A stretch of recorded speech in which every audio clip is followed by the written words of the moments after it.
Agathe vient rendre visite à son vieux professeur. Comme d'habitude, il est absorbé par ses recherches. Il n'a même pas remarqué qu'elle est entrée. Que fabrique-t-il encore se demande-t-elle. Elle l'interroge. Professeur, que faites-vous aujourd'hui? Ah, c'est toi, petite. Tu vois, je travaille, lui répond-il sans se retourner.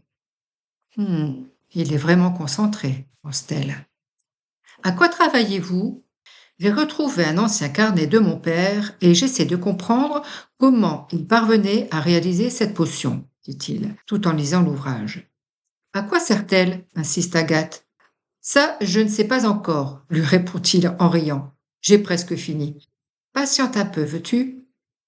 Je suis venu chercher le livre dont vous m'avez parlé l'autre jour. Je ne vous dérangerai pas longtemps. Je vois que vous êtes très occupé. Ah oui, regarde, il est sur l'étagère de droite. La jeune fille s'approche de la bibliothèque tout en interrogeant le professeur. Votre père était-il aussi un savant? A-t-il fait des découvertes? Au bout de quelques minutes, le professeur lui répond. Oh oui, il en a fait beaucoup, mais certaines ont été oubliées. C'est pourquoi je me plonge dans ses livres. Ah oui? Comment était-il? Toujours dans la lune comme vous? Ah, ça non, dit le professeur en riant. Il était toujours très concentré. Pas comme vous alors. Sans qu'Agathe le voie, elle a fait rougir son vieil ami. Il est vrai que le professeur est un homme timide, distrait et chaleureux. Agathe aime l'entendre rire. C'est un rire qui donne l'impression que le vieil homme s'excuse. La jeune fille n'a jamais entendu quelqu'un d'autre rire de cette manière. Elle ressent une profonde affection pour cet homme, et lui pour elle. Il ne lui a jamais dit, mais elle le sait. C'était aussi un farceur, ajoute le professeur. Dites professeur, demande Agathe, avez-vous un portrait de votre père? Oui, là, accroché au mur entre les deux fenêtres, lui répond-il. Il n'y a rien sur le mur. Comment? Dit le professeur en se retournant vivement. Mais ce n'est pas possible, je n'y ai pas touché. Où est-il passé? Êtes-vous sûr de ne pas l'avoir déplacé? Certain, je suis parfois distrait, mais de ça, je suis sûr. Agathe sait très bien qu'il lui est déjà arrivé d'oublier certaines choses, mais là, elle veut bien le croire. Mais qu'est-ce que cela veut dire? Bégayait le vieil homme. Peut-être vous l'a-t-on volé, dit Agathe. Volé? Mais pourquoi? Il n'a aucune valeur, s'exclame le professeur. Seulement une valeur sentimentale pour moi. Eh bien, il doit en avoir une pour quelqu'un, conclut Agathe. Reste à savoir laquelle.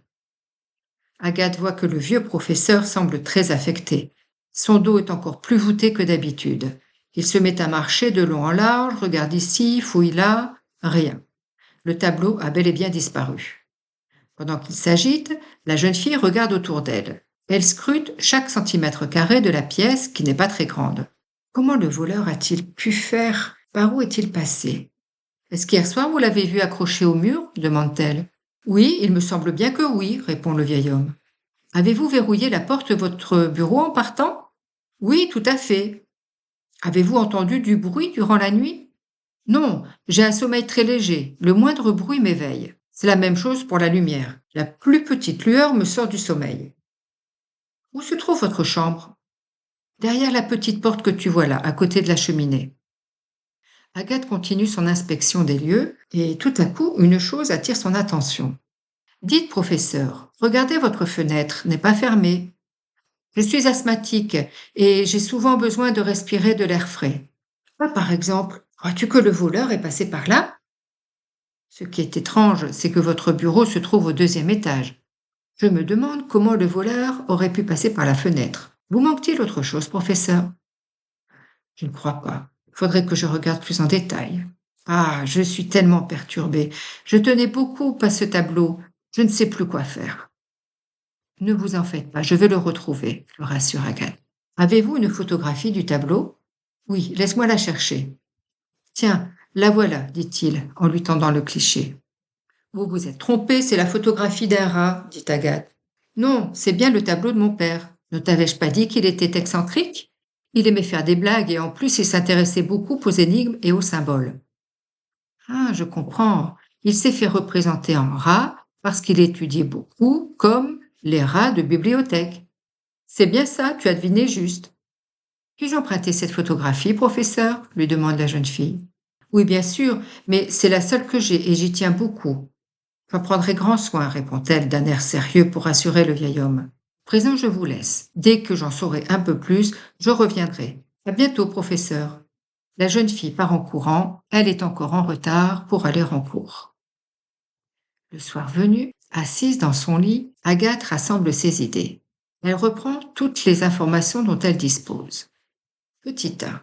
Le professeur dit que ce tableau n'a aucune valeur. Pourtant, quelqu'un l'a volé. Pourquoi? Ah, le père du professeur était vraiment étrange. Petit 2. Le bureau n'était pas accessible de l'intérieur de la maison, mais la fenêtre était juste contre. La cloche n'était pas fermée. Petit 3. Le bureau se trouve au second étage. Comment quelqu'un a-t-il pu parvenir jusque la fenêtre? Petit 4. Pourquoi le professeur n'a-t-il rien entendu et rien vu? Hypothèse. 1. La raison du vol se trouve peut-être dans le tableau et non dans sa valeur. Je dois étudier la photographie de ce tableau d'un peu plus près. 2. La personne qui est passée par la fenêtre est agile, probablement jeune. Elle doit avoir une bonne vue si elle n'a pas eu besoin de lumière. Même l'éclairage d'une allumette aurait réveillé le professeur. C'est aussi quelqu'un de léger qui n'a pas fait de bruit. 3. Cette personne a-t-elle forcément agi de nuit? Le professeur dit qu'hier, le tableau était encore là et la journée, il ne sort pas de son bureau. Alors le vol a sûrement eu lieu de nuit. Ce vol est vraiment étrange, pense Agathe. Bon, on dit que la nuit porte conseil, je vais dormir et je verrai demain si j'ai de nouvelles pistes. Le lendemain matin, Agathe se rend au collège. C'est sa dernière année. Elle a hâte d'aller au lycée. Mais pour l'instant, ce qui la préoccupe, c'est la disparition du tableau du professeur. Sa nuit a été agitée, elle s'est retournée dans tous les sens. Perdue dans ses pensées, elle se dirige d'un pas lent vers son collège en passant par la rue colorée. C'est une rue amusante. Les murs sont décorés et il y a aussi beaucoup de végétation. En arrivant au passage piéton, elle lève la tête et aperçoit cet étrange garçon. Pablo est un élève de son collège. Il doit être en 4e. Il a toujours l'air d'être ailleurs. Là, il va en cours sans son sac. Bizarre. Elle le regarde longuement. Il ne la remarque pas. Elle se souvient que son amie Sarah lui a dit l'avoir déjà vu un soir avec une chauve-souris sur l'épaule. Vraiment étrange, ce garçon. Toute la journée, Agathe pense à Pablo. Pourquoi n'arrive-t-elle pas à le sortir de sa tête? En fin de journée, sur le chemin du retour, elle continue à penser au jeune garçon. Perdue dans ses pensées, elle reste plantée sur le trottoir, au même endroit où elle l'avait vu le matin même. Elle réfléchit. Tout à coup, elle s'écrie. Mais bien sûr, le voleur pourrait être un animal volant dressé, comme une chauve-souris. Non, c'est une idée idiote. Pourquoi ce garçon volerait-il le tableau du professeur? Je parie qu'il ne le connaît même pas. Ah, il faut que j'en ai le cœur net. Quand la nuit tombe, Agathe se faufile dehors sans faire de bruit. Un peu plus tôt, elle a téléphoné à Sarah et, mine de rien, elle lui a demandé où habite Pablo. Maintenant, elle se dirige vers chez lui. Au bout d'une heure, elle le voit sortir discrètement. Elle le suit. Il se dirige vers la vieille ville. C'est un endroit où les gens n'aiment pas trop aller la nuit car il y a une réserve de chauves-souris dans le bois voisin. Pablo marche rapidement. Agathe a du mal à le suivre parce qu'elle ne connaît pas les lieux et il fait sombre. À un moment donné, il la sème. Et puis, au détour d'une rue, elle voit une ombre. Vite, elle se cache pour mieux l'observer. Mais oui, c'est bien Pablo. Et sur son épaule, il y a une chauve-souris. Il lui donne des ordres et elle lui obéit. En échange, elle a une petite récompense. C'est extraordinaire. Mais alors, l'idée que cette chauve-souris aurait pu voler le tableau est crédible.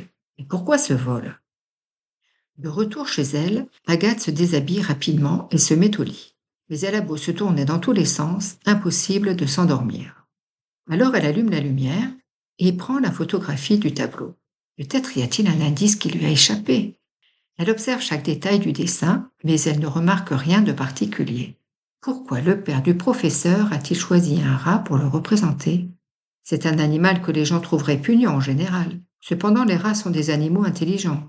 Et quand bien même, c'est bizarre comme choix. Elle continue à scruter l'image et tout à coup elle s'écrie. Et si l'indice, ce n'était pas le personnage, mais le livre qu'il est en train de lire? Oups, elle espère que ses parents n'ont pas entendu. Il faut absolument que j'aille voir le professeur dès demain, se dit-elle. Agathe est en route pour la campagne. Ce matin, elle s'est rendue chez son vieil ami et elle lui a posé des questions sur ce livre. Le professeur ne le connaît pas. Par contre, il s'est souvenu que les dernières années de sa vie, son père travaillait avec une jeune femme. Elle était devenue une très bonne amie de la famille. Le professeur n'a plus de ses nouvelles depuis très longtemps. Autrefois, elle habitait en dehors de la ville. Agathe a donc décidé d'aller voir cette femme. Peut-être sait-elle quelque chose à propos de ce livre. C'est une chance bien mince, mais il faut la tenter. Voilà pourquoi elle est en train de gravir cette colline. Quelle jolie maison! Madame Chen est très gentille. Elle aime avoir de la visite. Elle explique à Agathe qu'elle aussi a été cambriolée. On lui a pris tous les flacons qu'elle avait sur ses étagères et on a mis toute la maison sans dessus-dessous. Il trouve cela étrange car elle n'a rien de valeur chez elle et sa maison est toujours ouverte. Il suffit d'entrer et de demander ce dont on a besoin. Les flacons ne contenaient rien de très important, juste quelques potions et quelques lotions. Quand Agathe lui parle du père du professeur, elle devient intarissable. Visiblement, elle le connaissait très bien. Elle raconte 1000 anecdotes. La jeune fille lui montre la photographie du tableau, ce qui déclenche le rire de Madame Chen. Ah, ah, ah, c'est tout, lui, de faire des choses pareilles, dit-elle. Et le livre, vous le connaissez lui demande alors la jeune fille. Priska, c'est le surnom que me donnait ma grand-mère. C'est donc vous s'exclame Agathe. Mais qu'y a-t-il dans ce livre? Oh, je pense que c'est encore un de ses tours. Ce livre n'existe pas. C'était vraiment un homme facétieux. À une époque, il a fait croire qu'il avait trouvé une potion de jeunesse éternelle. C'était faux, bien sûr. Quelqu'un a-t-il cru à la fable de la potion de jeunesse éternelle? Agathe a dit au revoir à Madame Chen en lui promettant de revenir la voir. En descendant la colline, elle pense à tout ce que la vieille dame lui a dit. Madame Chen a parlé d'une femme qui est venue la voir il y a quelques semaines. Elle disait faire des recherches sur des recettes anciennes pour créer des crèmes de beauté. Comme Madame Chen n'en connaît pas, elle était repartie rapidement, l'air fâchée. Comment est-elle lui a demandé Agathe. Sa description correspond à la mère de Pablo. Ce garçon est vraiment partout, pense-t-elle. Il faut que je lui parle. Puis, lui revient l'idée d'un vol commis par une chauve-souris. Cela serait-il vraiment possible? Mais non, se dit-elle en secouant la tête. Cette idée est ridicule. Une chauve-souris est bien trop petite pour décrocher un tableau et encore plus pour le transporter. Il faudrait qu'elle soit gigantesque. Agathe a attendu Pablo après l'école. Elle le rejoint dans la rue colorée. Pablo est surpris de l'entendre l'appeler. Elle lui montre la photographie du tableau et elle lui demande s'il l'a déjà vu. Pablo regarde attentivement la photographie. Agathe le voit pâlir, mais il ne dit rien. Elle pense qu'il sait quelque chose, mais il ne semble pas vouloir parler. Alors, la jeune fille n'insiste pas. Il parlera quand il se sentira prêt, pense-t-elle. Maintenant, elle sait qu'elle tient une piste. Pablo est rentré chez lui. Il n'a rien dit à Agathe, mais il a déjà vu ce tableau. Il est posé par terre dans l'atelier de sa mère. Elle lui a dit l'avoir acheté chez un brocanteur, mais il sait qu'elle a menti. Après avoir vu le tableau, Pablo était sorti de la pièce. Depuis lors, il n'avait plus parlé de ce qu'il avait vu. Il faut dire que sa mère lui fait un peu peur parfois. À la manière dont elle l'avait regardé ce jour-là, il avait compris qu'il ne devait plus aborder le sujet.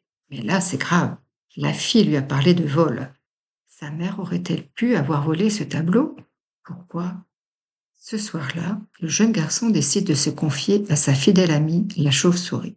Cela peut sembler curieux, mais il sait qu'elle comprend tout ce qu'il dit et il est convaincu qu'elle lui répond par la pensée. Il ne saurait pas expliquer comment cela est possible, mais c'est pourtant bien réel. Il raconte donc toute l'histoire à son ami, et là, ô surprise, il entend une petite voix tremblante dans sa tête. Pablo l'écoute attentivement. Il n'en revient pas. Il est abasourdi. « Je suis désolée, elle m'a obligé à le faire. Nous étions 5 chauves-souris, car le tableau est grand et lourd. Nous n'avons pas eu le choix. Pardonne-moi. Elle veut qu'on y retourne la nuit prochaine. Que doit-il faire maintenant qu'il connaît la vérité? » Pablo décide d'aller voir Agathe et de tout lui raconter. Elle l'écoute avec attention, puis il décide d'aller parler à la mère de Pablo. Quand ils arrivent, la femme est là. Elle a l'air préoccupée. Surprise de voir les 2 enfants, elle veut les chasser, mais son fils lui demande d'une voix ferme de bien vouloir les écouter. Prenant son courage à 2 mains, il lui dit qu'il est au courant de tout et Agathe enchaîne avec ce que Madame Chen lui a dit. La mère de Pablo se met à pleurer doucement et elle explique. « Tu ne peux pas comprendre. Je ne veux pas vieillir. Voir toutes ces rides apparaître et qui me font penser sans cesse que mon temps est compté. » Pablo la regarde avec une infinie tendresse et lui dit « Tu sais, maman, Pour moi, tu seras toujours la personne la plus importante. Peu importe ton âge ou ton apparence, tu seras toujours ma petite maman que j'aime. Arrête ces recherches, accepte la vie comme elle est. Tu te fais du mal et tu fais du mal aux autres. Rendons le tableau au vieux professeur à qui il ment. Elle le regarde intensément, se lève et s'en va. Quelle sera sa décision? Quelques jours plus tard, tout est rentré dans l'ordre. Le vieux professeur continue à travailler dans son atelier et le tableau a repris sa place. Un jour, il est entré dans son bureau et il a vu le tableau accroché. Il n'a posé aucune question à Agathe, même s'il aimerait bien savoir ce qu'est ce livre. La jeune fille lui parlera quand elle le voudra. Il n'est pas pressé. L'essentiel est d'avoir retrouvé le portrait de son père qui continue à veiller sur lui. La fenêtre n'est toujours pas fermée et c'est très bien comme ça.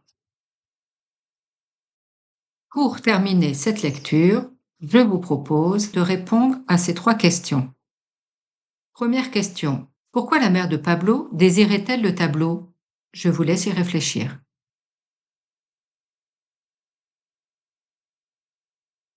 La mère de Pablo désirait le tableau parce qu'elle pensait y trouver un indice concernant cette potion de jeunesse éternelle.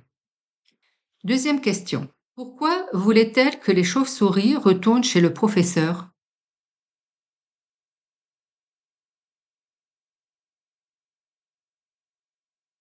Elle voulait que les chauves-souris retournent chez le professeur parce que le tableau ne lui avait livré aucun indice. Donc, elle voulait que les chauves-souris explorent le bureau du professeur pour trouver d'autres indications, d'autres indices. Troisième question. Pourquoi Agathe n'a-t-elle rien dit au professeur?